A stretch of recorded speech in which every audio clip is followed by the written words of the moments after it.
Once upon a time, in a kingdom far, far away, there lived a very young but intelligent king named David.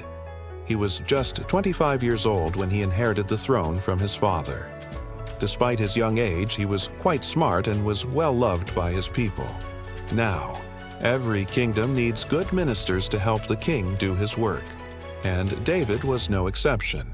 His most trusted advisor was a man named Edward. Unlike David, Edward was quite old and had seen many seasons come and go in his life. He was patient, calm, and composed, and was one of the wisest men in the kingdom. One day, a group of worried citizens approached the king. "Your Majesty," they said, "for many months now, our kingdom has been suffering from a terrible drought.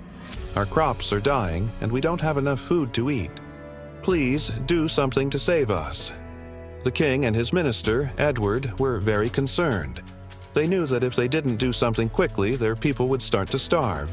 So Edward suggested to the king that they should build a large storage house. "Your Majesty," he said, "if we build a large storage house, we can store food in it for the future.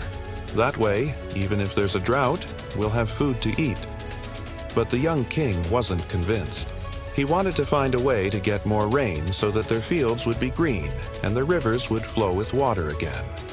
So he asked his minister, "What should we do?"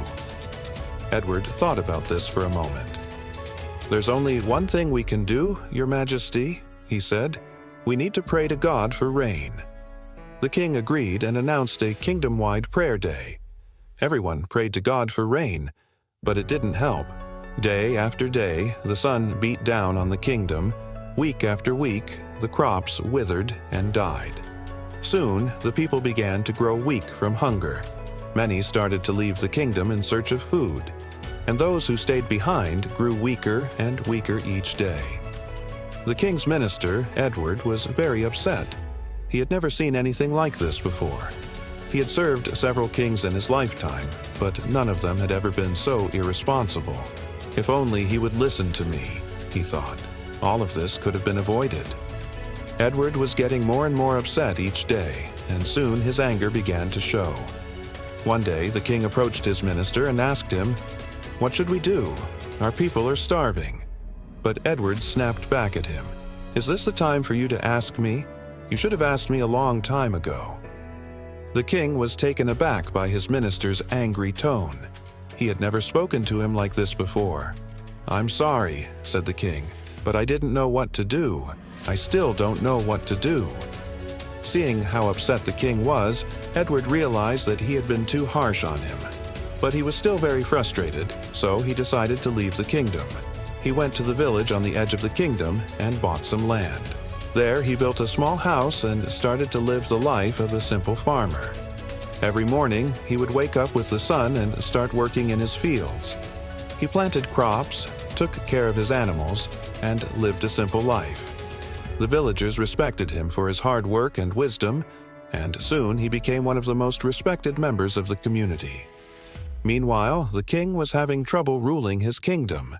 Without his wise minister, Edward, to help him, he made one bad decision after another. Soon, the kingdom was in complete chaos. People were starving, and no one knew what to do. One day, the king was sitting in his throne room thinking about all of his problems. He missed his wise minister, Edward, and wondered if he could come back. Just then, one of his advisors approached him and said, "Your Majesty, now that our kingdom is in such a bad state, I don't think Mr. Edward will come back. He probably hates us too much right now to ever forgive us." The king shook his head. "No, I don't think that's true. Edward may be upset with me, but he loves this kingdom and its people. He would never let us down intentionally." The king's advisor was surprised by His Majesty's confidence, but he didn't question it. At that moment, the king's messenger arrived. He had gone to the village to invite Minister Edward to come back to the kingdom, but he had refused. "I won't be returning to the kingdom," Edward had told him. "I am happy here in this village." The messenger returned to the king and told him what Edward had said. The king sighed. He knew that his minister was right, but he had to try to convince him to come back. He sent another messenger to Edward's house. When the messenger arrived, he politely told Edward that the king would like to speak with him. Edward was taken aback. Speak with me? Why would he want to speak with me? I left the kingdom in disgrace and now it's in ruins. Why would he want to talk to me now? Despite his anger, Edward knew that he couldn't keep avoiding the king forever, so he got up and followed the messenger back to the kingdom. When they arrived at the palace, the king was waiting for him in the throne room. "Edward, I'm glad you're back," he said. "I need your help. Our kingdom is in trouble and I don't know what to do." Edward was surprised by the sincerity in the king's voice. He could tell that His Majesty was being honest when he said that he needed his help. "All right, David, let's see what we can do," he said. The two men met with the king's advisors and discussed ways to save the kingdom. After hearing all of their suggestions, Edward finally spoke up. "I think I have an idea of what we can do." Everyone turned to him and listened intently as he explained his plan. "We need to dig a canal from the river on the other side of the kingdom to this side. If we can do that, we can bring water here and our crops will grow again." The king and his advisors were amazed by Edward's wisdom. "That's an excellent idea," the king said. "But how are we going to do it? We don't have enough money or resources." "We'll figure it out," Edward replied confidently.